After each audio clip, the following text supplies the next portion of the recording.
Bismillahirrahmanirrahim. Assalamualaikum warahmatullahi wabarakatuh. Innal hamdalillahi wasyukrulah, la haula wala quwata illa billah. Allahumma la sahla illa ma ja'altahu sahla wa anta taj'alul hazana idza syi'ta sahla.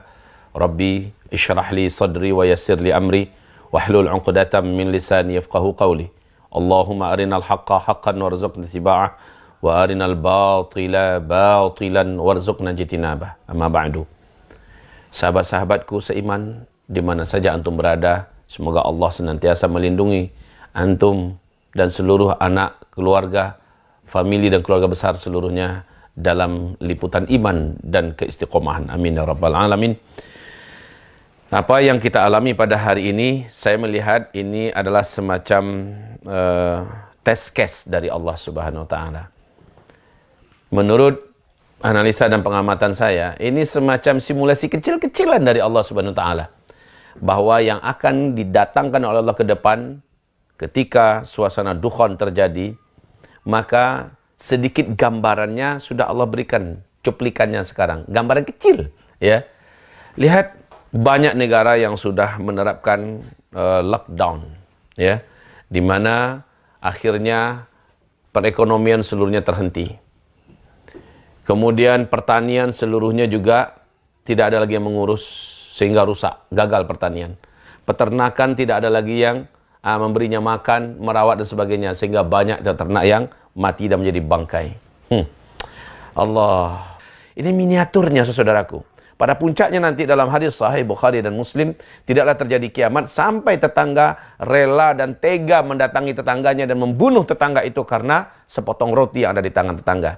Di riwayat yang lain Nabi mengatakan sampai tetangga menyangka tetangganya punya makanan lalu dia bunuh tetangga itu seluruhnya, kemudian dia obrak-abrik rumah ternyata tidak ditemukan sepotong makanan pun. Lalu dia coba ke tetangga yang lain dan dia lakukan hal yang sama. Ini akhir zaman, betapa menegangkannya suasana. Ini adalah miniatur yang berat, saudaraku.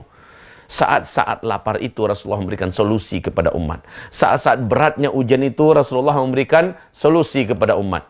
Maka merenunglah kita, apa yang bisa kita lakukan dalam kondisi seperti itu. Emas yang banyak pun ternyata untuk beli makanan emasnya nggak berguna. Karena tidak ada makanan yang bisa ditukar dengan emas. Ketika kita punya uang, ya, uang yang ada pun tidak bisa dibelanjakan kemana-mana. Pertama karena kita dilarang keluar.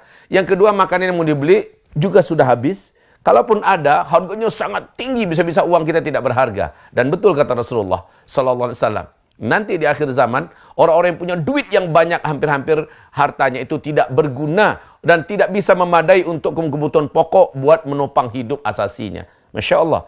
Ini yang digambarkan oleh Rasulullah sallallahu alaihi wasallam. Di saat-saat itu para sahabat bertanya, ya Rasulullah, apa yang harus kami lakukan? Apa yang kami buat ya Rasulullah SAW? Apa yang harus kami makan pada masa itu? Jawaban Nabi SAW adalah, makan minum kalian ada pada saat itu adalah zikir. Seperti makannya para malaikat. Saudaraku, apakah ini mungkin? Bagi orang munafik ini mereka akan tolak ini. Nggak masuk akal katanya. Bagi orang yang tipis iman juga nggak percaya. Masa iya zikir makanan kita? Tapi bagi orang beriman, tidak ada yang mustahil. Kalau Rasulullah mengatakan mereka mengimani. Saat itu kata Rasulullah, subhanallah, walhamdulillah, wala ilaha illallah, wallahu akbar, akan menggantikan makanan. Akan menggantikan minuman. Akan menguatkan tulang punggung. Dan menjadikan kita bisa bertahan hidup. Saudaraku yang saya cintai. Dan betul-betul pengaruh iman dan amal soleh kita sebelum hari-hari berat ini ke depan kita alami, ini sangat-sangat berfungsi sekali. Iman dan amal soleh kita datang di saat genting. Apalagi yang rajin dan nyinyir berdoa selama ini kepada Allah Subhanahu wa taala. Menangis dia meminta selama ini kepada Allah Subhanahu wa taala. Di saat genting pertolongan Allah akan datang. Ketika orang-orang putus asa, ketika orang-orang tidak menemukan apa yang bisa menyambung hidupnya, ketika itu orang-orang beriman bertakwa yang sebelumnya sudah nyinyir berdoa kepada Allah, sudah banyak menabung amal soleh, sudah banyak menabung di sisi Allah berupa harta yang diinfakkan dan disedekahkan, pada saat-saat genting itu Allah hadir, ya, Allah hadir dalam memberikan dan memenuhi hajat-hajatnya. Bukankah itu juga janji-janji Allah Subhanahu wa taala? Siapa yang mengingatku di masa lapang, aku akan ingat dia di masa sempit. Ya, man dzakarani fi usrin dzakartuhu fi, man dzakarani fi yusrin dzakartuhu fi usr.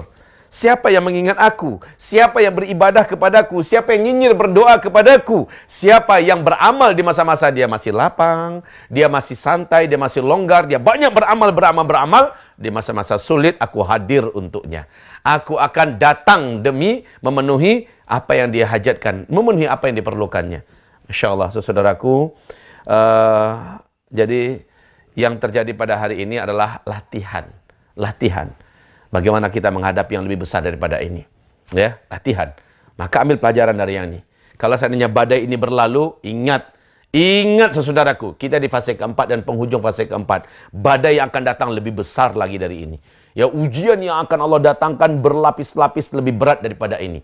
Nah, test case ini adalah cara Allah untuk melatih kita. Ambil pelajaran ini dengan baik dan cepat ya. Bahwa setelah ini akan ada yang lebih berat, kita harus lebih siaga. Yang belum menyiapkan tempat-tempat, yang belum menyiapkan makanan-makanan, yang belum menyiapkan lahan-lahan, yang belum menyiapkan amalan-amalan, cepat siapkan. Semoga saja badai ini tidaklah sampai berlarut-larut ya.